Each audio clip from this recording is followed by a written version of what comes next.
Welcome to आसान sir. आज एक बहुत ही बेहतरीन टॉपिक की शुरुआत कर रहे हैं हम।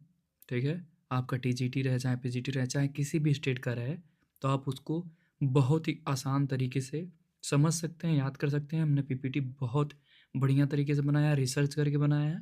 आइए देखते हैं पीरियड ऑफ इंग्लिश लिटरेचर का इंट्रोडक्शन आज देखेंगे। ठीक है। इसको हम बहुत डीपली पढ़ाएंगे ताकि आप लोग को कभी कोई दिक्कत ही ना हो।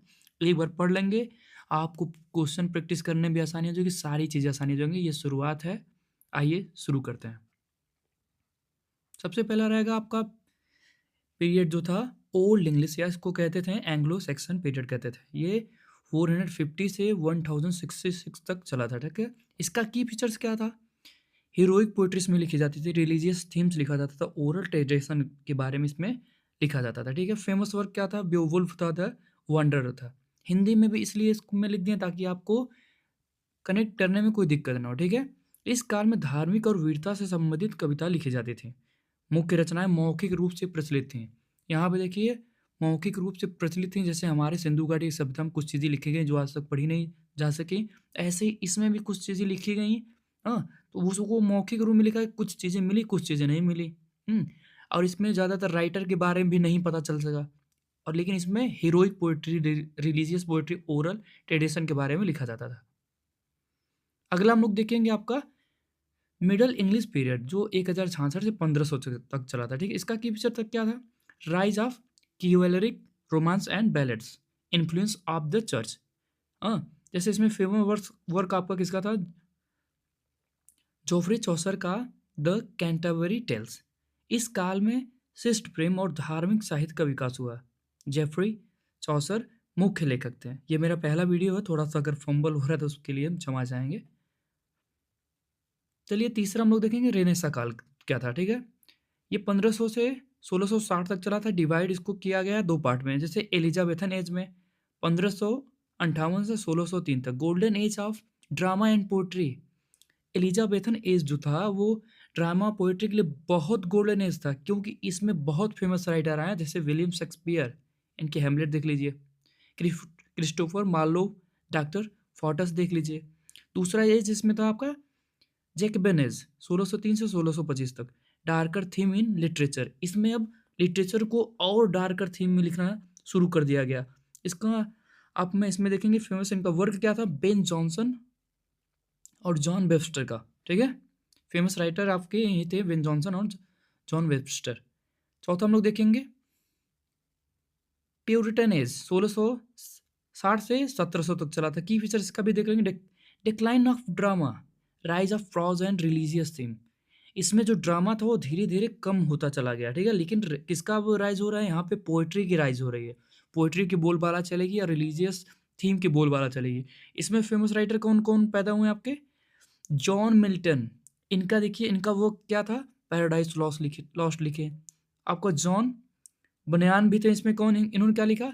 The pilgrims progress. इसमें देखिए आपका प्रोज में प्रोज में कितना बढ़िया से इन्होंने लिखा, पिलग्रिम प्रोग्रेस। ये रिलीजियस थीम्स के बारे में भी इन्होंने लिखा। इस काल में धार्मिक साहित्य और गद्य का बहुत ही तेजी से विकास होना चालू हो गया। और आपका डिक्लाइन किसका होना चालू हो गया? ड्रामा का डिक्लाइन होना यहाँ पे चालू हो गया था। अगला आपको देखें द रिस्टोरेशन एज।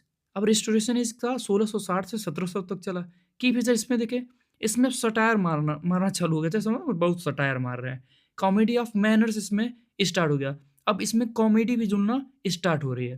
देखिए, पहले ड्रामा हुआ, उसका डिक्लाइन हुआ, प्रोज का हुआ, वो अब चला। अब इसके बाद आगे देखिए सटायर भी आने लगा, कॉमेडी वाले मैनर्स भी आने लगे। इसमें फेमस वर्क आप देख लीजिए किसका है? John Dryden, Absalom and Achitophel हैं, विलियम कॉन्ग्रीव थे, the way of the word इन्होंने लिखा था। इस काल में व्यंग और सामाजिक कॉमेडी का उदय होना स्टार्ट हो गया। अब द अगस्तन एज देखा जाए 1700 से 1750 तक चला। इसका की फीचर्स देखेंगे। न्यू क्लासिज्म इसमें सटायर और मोरल थीम। अब देखिए नैतिकता वाली भी बातें अपने वर्क्स में आना शुरू हो गई। कॉमेडी से फिर नैतिकता वाली बातें आई। इसमें फेमस राइटर कौन थे? Alexander pope, the rape of the lock इन्होंने लिखा। जोनाथन स्विफ्ट, इन्होंने गलिवर्स ट्रैवल लिखा। बहुत ही फेमस किताब है आपका जोनाथन स्विफ्ट की, गुलिवर ट्रेवल्स। इसको याद भी रखेंगे ताकि ये कभी भी एग्जाम में पूछा जाए और आसानी से आप बता सकें, ठीक है। अगला इसमें रहेगा, इस काल को नवशास्त्रवाद कहा जाता है। नैतिकता और व्यंग्य साहित्य भी इसी काल में लिखा गया। किस काल में नैतिकता और व्यंग्य साहित्य लिखा गया? अगस्टन एज में लिखा गया, ठीक है। अगला देखेंगे हम लोग द रोमांटिक पीरियड। सातवां यह है आपका रोमांटिक पीरियड 1798 से 1837 तक चला है। इसका भी की फीचर्स थोड़ा देख लेते हैं। Emphasis on nature, imagination and emotion. अब यहाँ पे लोग नेचर से जुड़ना चालू कर दिए, अपनी कल्पनाओं को सोच के कुछ नया क्रिएट करना सोच मतलब शुरू कर दिए, अपने इमोशन को और अच्छे से पोएट्री में डालना शुरू कर दिए। इसमें फेमस पोइट्स देखा जाए तो कौन कौन है आपका? विलियम वर्ड्सवर्थ, इन्होंने अपना एक वर्क लिखा था प्रिल्यूड। जॉन कीड ने ओड टू ए नाइटिंगेल लिखा। पर्सी बिस्से शैली ने भी अपना वर्क इसी में लिखना स्टार्ट किया। हिंदी के इस काल में प्रकृति और भावनाओं पर जोर दिया गया। रोमांटिक कविताओं ने कल्पना और सौंदर्य पर ध्यान दिया। अब देखिए इसमें रोमांटिक कविताएं कल्पना से और सौंदर्य से परिपूर्ण हो के, ताकि लोगों को और जुड़ा हो नेचर, भाई नेचुरल चीज़ें उनसे जुड़े, इमेजिनेशन उनका समझे और उनका इमोशन समझें उनकी कविताओं के माध्यम से। अब द विक्टोरियन एज, अब देखा जाए पीरियड देखा जाए 1837 से 1901 तक की फीचर इसमें देखा जाए। Industrial revolution, realism, moral issues. अब देखिए धीरे धीरे बदलाव होना जब चालू होता है तो सारी चीज़ें धीरे धीरे बदलना चालू हो जाती हैं। अब यहाँ पे जब विक्टोरियन एज आया, अब देखिए ये कितना साल हो गया, अब हम लोग 500 शुरू शुरू किए हैं, 1900 तक आ गया आपका। मिला जुला के 1400 साल में कितने परिवर्तन हो रहा है। इंडस्ट्रियल रेवोल्यूशन हो रहा है, रियलिज्म पे के बारे में बातें हो रही, मोरल इश्यू के बारे में बात हो रही, जो भी परेशानियां उसके बारे में बात होना चालू हो गई। फेमस राइटर इसमें कौन से? चार्ल्स डिकेंस थे, द ग्रेट एक्सपेक्टेशन इन्होंने लिखा।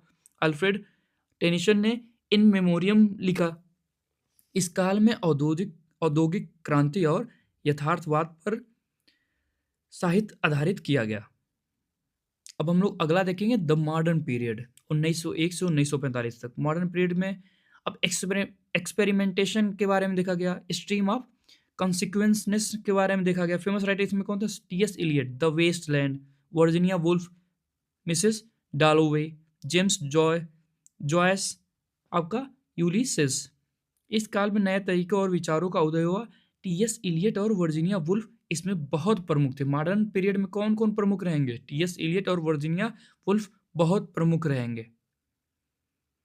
अब एक और इसका पार्ट इसमें जोड़ा गया, द पोस्ट मॉडर्न पीरियड, ठीक है। अब ये 1945 से अब तक है। इसमें देखिए की फीचर्स इसमें क्या थे? Fragmentation, metafiction, multi perspectives. हाँ, इसमें फेमस आपके राइटर कौन रहेंगे? सैमुअल बेकेट रहेंगे, वेटिंग फॉर गोडॉट। सलमान रश्दी आपके रहेंगे, मिडनाइट्स चिल्ड्रन। इस काल में विविध दृष्टिकोण और नई तकनीकों का प्रयोग होना चालू हो गया।